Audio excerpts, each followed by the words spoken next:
we're not in it for the money. We're in it to help better protect athletes and players and for a life after sports.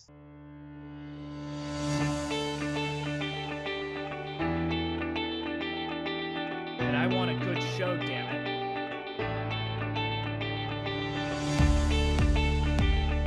Ready for a good show? Doing awesome, yeah. I'm excited to talk to you, Angie. Thank you for having me. Yes.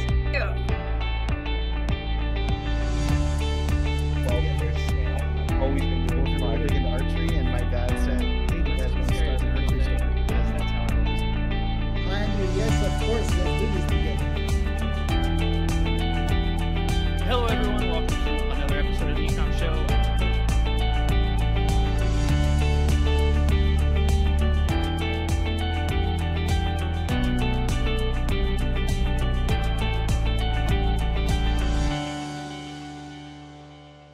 Hello, everyone, and welcome to another episode of the Ecommerce Show. As usual, I am your host, Andrew Maff, and today I'm joined by the amazing Jake Hanson, who is the COO over at Guardian Sports. Jake, how you doing? You ready for a good show?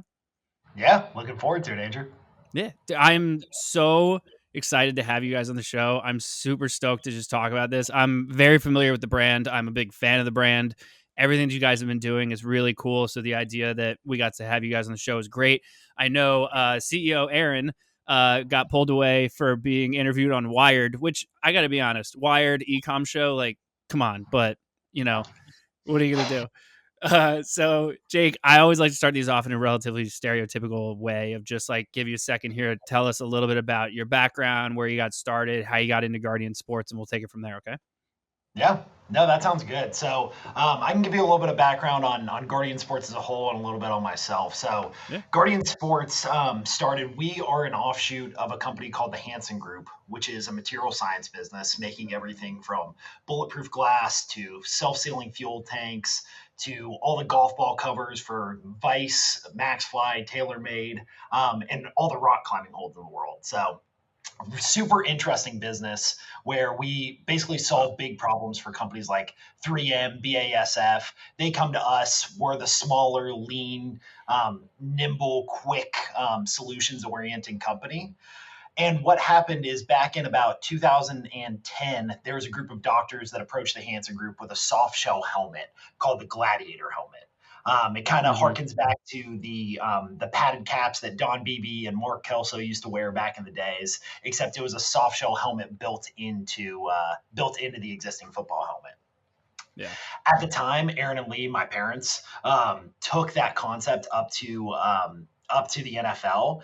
And that was also the same time that Jacked Up was one of the leading shows on ESPN.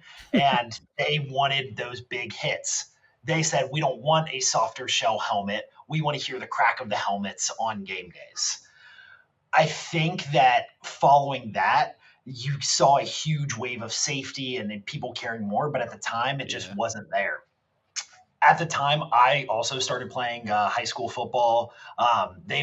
Aaron and Lee were also approached by a number of former players saying, hey, you've got to do something. You've got to do something. And that's kind of where they came up with this concept of, instead of creating an all new helmet, we're going to create a one size fits all solution at a low cost that can augment every existing football helmet and start selling that. So that's how they came out with the Guardian cap. That kind of grew. They targeted those grassroots levels. They tried the youth market. Hey, we think that this is something that'll happen. At the time, Lee, my dad, was a little bit over ambitious and thought, hey, what's 5% of the overall football market? I think we can fit that. So he ended up purchasing 300,000 Guardian caps for us to have in our warehouse in the back.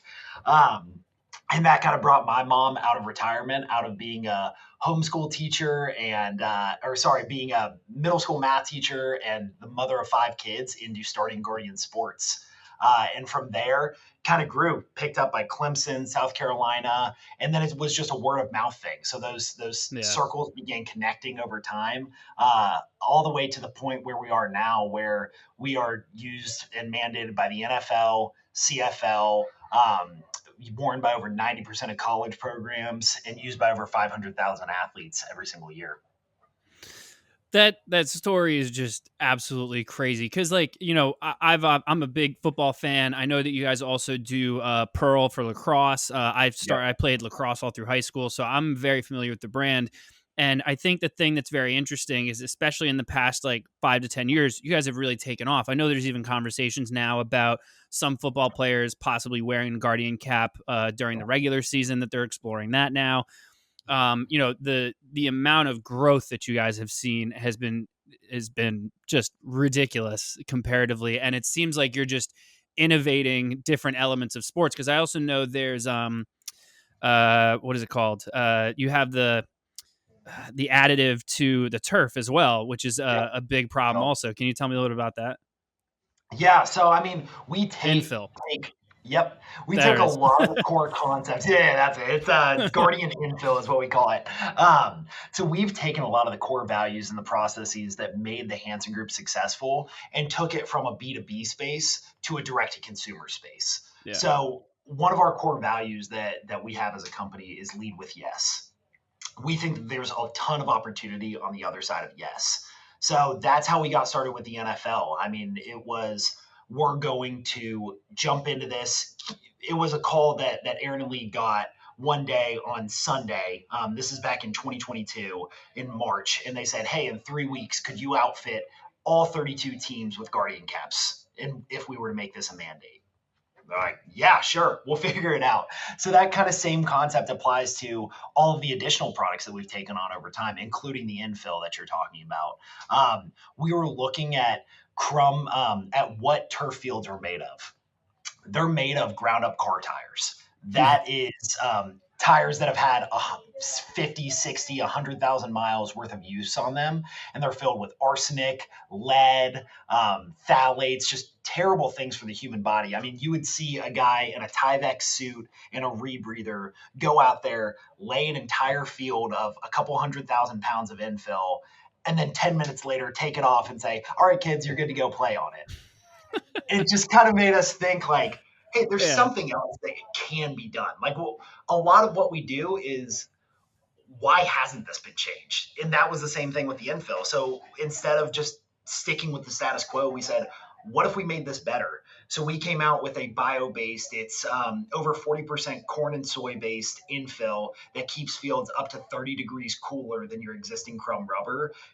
And it passes every single health test that you would need. So it passes we had to do trout fish, rainbow trout fish testing.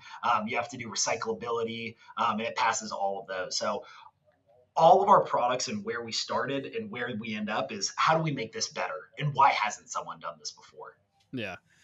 Yeah. And to be honest, all of your products seem to really speak to that. Like, there's, even when I played lacrosse and I was looking at like lacrosse balls and stuff, that like the 50-50 split of, you know, even just the color differences. Like, you know how many balls I've lost like in my backyard and I can't find them because of that same problem. I was like, this is so obvious and yet easily fixed.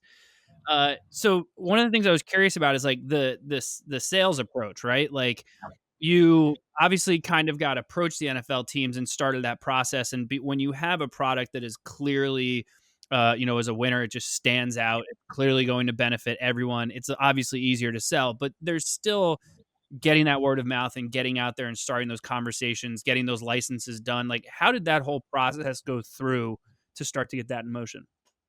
Yeah, so it was a lot of just continuing to show up more than anything else. So a lot of it has to do with word of mouth, and it was going to a lot of trade shows where honestly people are laughing up their sleeves at you. They'll come by your booth, turn around, and then start cracking jokes at, oh, look at that funny looking helmet protector that's back over there. So we went to a lot of shows where we saw almost no interest whatsoever. But it was actually at a show that we went to. I think it was a concussion symposium back in 2017, back in Washington, D.C. And at that point, we'd had 6 years of on-field data out there. And we had a doctor approach us and say, hey, you should apply to the NFL's Head Health Tech Challenge. It was the first time that they had done that. It was in the wake of the class action suit that a bunch of players had sued the NFL for through the PA.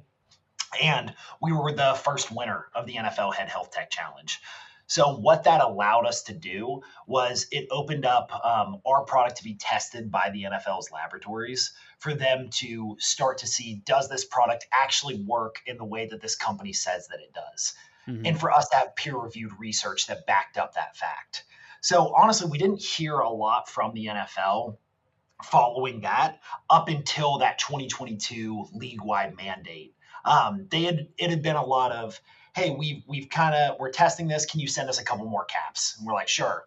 We're testing this. Can you send us a couple more caps? And that was really the extent of the testing, outside of just us continuing to go about business, trying to convert more and more colleges, more high school programs, more youth programs, until the NFL, I guess, either had enough data that they felt, hey, this is something we want to put out on the practice fields, or they saw enough adoption at the college, high school, and youth ranks. Yeah. And correct me if I'm wrong, but they're primarily meant for more consistent hits, not like those real big hits, right? How does that why bother with the difference, right? Like, I mean, if you're probably in football going to get consistently hit, and every now and then, yeah, you're going to get clocked, but like, wouldn't it still be safer to just have it regardless? Yeah, no, absolutely. And that's what the product was originally made for. Is it was based on a study done by Purdue University that the average high school lineman takes between 1,100 and 1,600 hits to the head every single season. Those are repetitive car Jeez. crashes that someone's going into over and over again when you hear that bang of the helmet. Yeah. So our goal was, how do we just reduce that? It's kind of like a boxer wearing headgear in practice. I mean, why not put something on to help deflect those blows?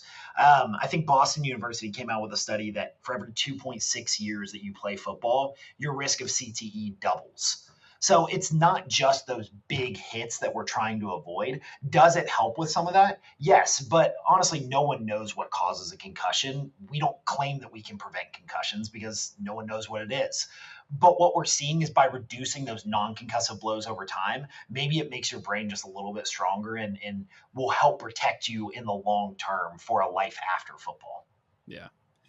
What's the next move with it, right? Because like, you're mandated by the NFL, which is basically the peak of getting it. So then obviously you're, as you mentioned, you're in a ton of different colleges. There's high schools now using it, and Pee Wee and all that kind of stuff. So like, where do you go from here specifically with the cap? Yeah. So, I mean, we started out as a safety company. I think we'll always continue to be that way. But with the NFL now allowing it for game days, we're having to learn how to become a customization house and a aesthetics company. So, figuring out how do we make the cap a little bit less rigid, we move away from the existing design. It was hard to move away from a design that's worked for 14 years, but we're currently testing new models that can be logoed, that can have colors that match existing teams' helmets, that's a little bit more streamlined. So then that way players can take that safety factor from the practice field onto the game field. So I think that's really the next step that we're looking at as a company, at least for the Guardian Cap. Yeah. And from the D2C side, what's the approach there? Like, what's the concept of it? Is it just people buying them as like one-offs if they're, in leagues of their own or anything like that? Like, how is that working? Yeah, I mean, I'd say honestly, 80% of our total sales for the Guardian Cap are coaches buying for an entire program. So we have a pretty strong sales force out there, a national sales force of about 8 sales reps around the country that are located in different regions that the coaches can then hit up, and they'll get team pricing, in which case they'll get caps for an average of about $56 per unit. So that's our primary selling vessel. But then we also have, in the past year, because of the explosion of the brand, added a direct-to-consumer component where you can buy one-offs on our website, as well as arrange partnerships with Dick's Sporting Goods, Academy, Sports and Outdoors, and Shields, where you can actually buy in brick and mortar now. Jeez. So, I mean, you're the COO, so you've got to be trying not to kill yourself half the time with the amount of scale coming in that you've got to figure out, like inventory and getting stuff in line. And then because they're bulk orders, they're not just like, hey, one-offs and, you're just doing your normal ordering. So tell me a little bit about like, what is that process like for you to be able to handle when, all of a sudden, especially over the past several years, you've kind of seen that like just massive growth overnight? Yeah. I mean, one of the things for us that we've always tried to do as a company is football coaches are notoriously, and honestly, lacrosse coaches, any coach is notoriously last minute. So, Mm-hmm. what our goal as an organization is we want to ship either same or next day guaranteed, no matter what our product is. What that puts as a burden on us as a company is to make sure that we have inventory all up front sitting in our warehouse. Yeah. That's why, as an org, we've also invested in now we have 100,000 square feet of just holding space back there. That's a huge cash outflow that we Yeah. take on, at least up front. So, making sure that we're trying to buy a little bit smarter going forward because it's not like we're buying 50,000 caps. We're now buying upwards of 200,000 caps per year, 250,000 caps per year. So, Jeez. it's a lot of cash that we have to set aside at the end of each year that we have to make sure that we have inventory just from that side. On top of that, we have to make sure all of our platforms and our technology scales too. So making sure that the orders go through, that they're running through. I mean, a lot of my job has been connecting our CRM to our actual e-commerce platform, going back into our ERP system. So working with a lot of outside consultants and honestly just like getting my hands dirty, figuring out a lot of different stuff of how can we make this more efficient and going through the order processing flow on my own and working with our team who's been fantastic. I mean, seeing our numbers go up 89% or 100% year over year, 375% 3-year growth. Like the fact that they've been able to scale and learn and take on new stuff has been fantastic. But Yeah. trying to jump into that on a day to day every now and again and say like, okay, why are we doing it this way? Why don't we try it this way? Has been a huge benefit to my role and something that I've really seen help our team a lot. Nice. What are you willing to name drop any of the tech stack that you're using? Like what the platform you're on, CRM, ERP, like what are you guys using back there? Yeah. So we use HubSpot for our CRM. That's Classic. our overall CRM. Shopify is our e-commerce platform.